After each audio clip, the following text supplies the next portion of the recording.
Okay, so we're onto something. We have a way up the island again. The ascent continues, and we're actually able to relatively clearly see the tower over there now. So it seems we're definitely making some kind of progress.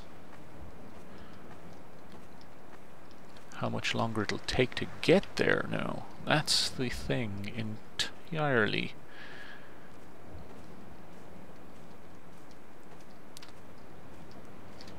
But, you know, except for the solitude, this would be kinda nice. Nice and quiet. The pain in my leg sent me blind for a few minutes as I struggled up the cliff path. I swallowed another handful of painkillers, and now I feel almost lucid. The island around me has retreated to a hazed distance, whilst the moon appears to have descended into my palm to guide me. I can see a thick black line of infection reaching for my heart from the waistband of my trousers. Through the fugue, it's all the world like the path I have cut from the lowlands towards the aerial.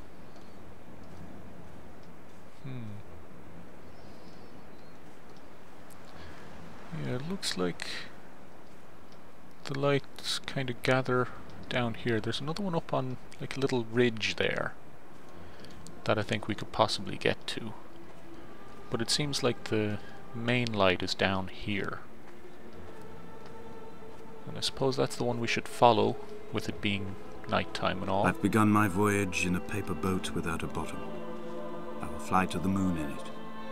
I've been folded along a crease in time, a weakness in the sheet of life. Now you've settled on the opposite side of the paper to me. I can see your traces in the ink that soaks through the fiber, the pulped vegetation. When we become waterlogged and the cage disintegrates, we will intermingle. When this paper aeroplane leaves the cliff edge and carves parallel vapor trails in the dark, we will come together. And as he was proceeding on his journey,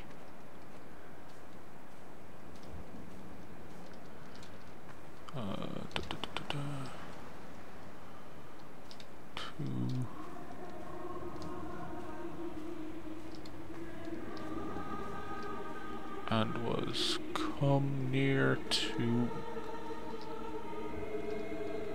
Damascus.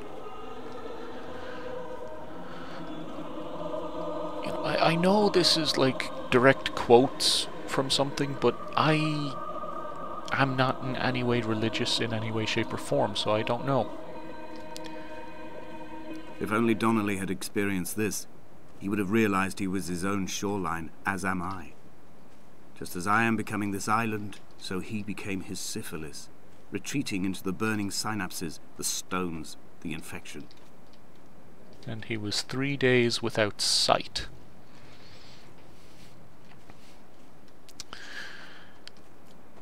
I may look up what passages this is referring to. To be honest, I'm not even sure where to look, but a simple Google search should help me with that. Reflected in these retinas. Too long in the tunnels of my island without a bottom. The sea creatures have risen to the surface, but the gulls are not here to carry them back to their nests. I've become fixed, open and staring, an eye turned on itself. I've become an infected leg whose tracking lines form a perfect map of the junctions of the M5. I will take the exit at mid-thigh and plummet to my Esther.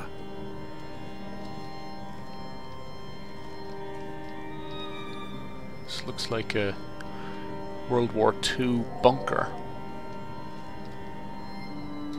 You'd have your heavy machine gun here. Fire at things. Kinda cool. Now, what's written on the way up the mountain here? We got some fences here. Some fencing. Danger. Unauthorized personnel, keep out. And it faint to pass that as I made my journey. careful, don't want to go over the edge. And so I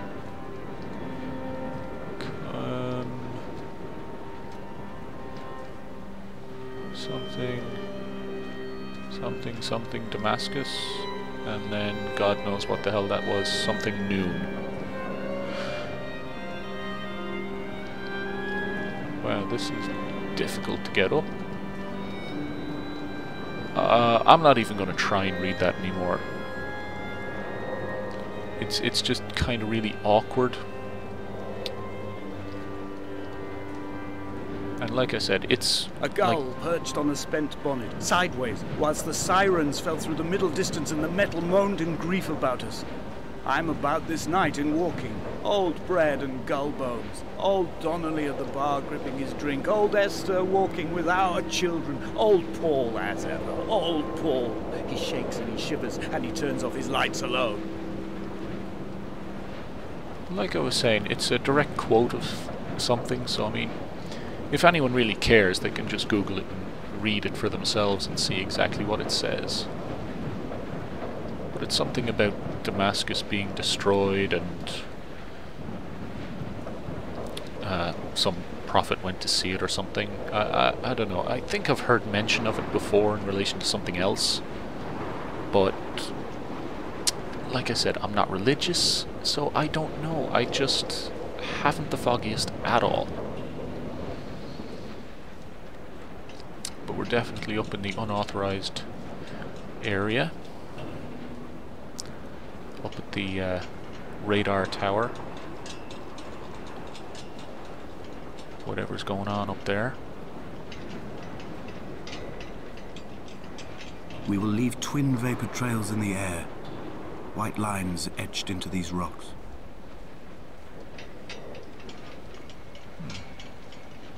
Dear Esther, I have burnt my belongings, my books, this death certificate.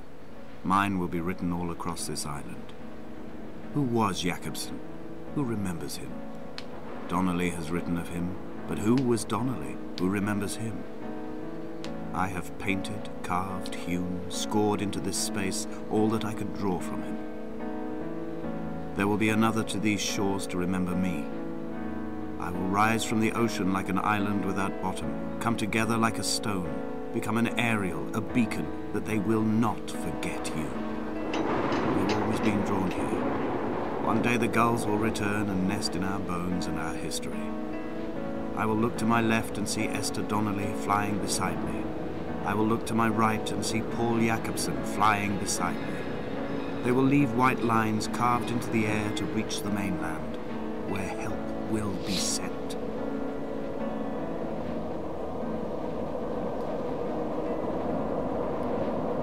And so down we go. Into darkness. And death.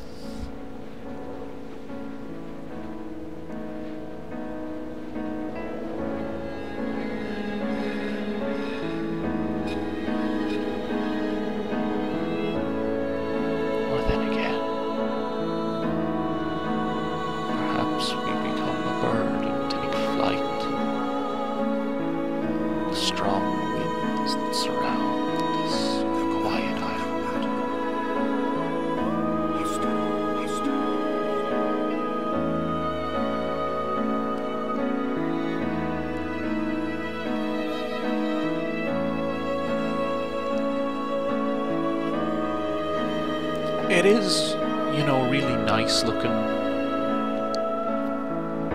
The subject matter is pretty heavy, but, you know, you can still wrap your head around it pretty easily. I mean, they make it kind of flowery. You have to figure out a few bits of what he's saying for yourself, and why he's saying it the way he is, and all that, but you know, it's interesting, and it was one of the first ones of these kinds of things that came out. There's been a few since. I mean, the big two that you'd think of would be Gone Home, and they've all gone to the Rapture. And, you know, they're all good and interesting. interesting in their own way. And they're a nice thing to just spend a little time with. So, I hope you've enjoyed spending this time with me as we've gone through it and seen the story that is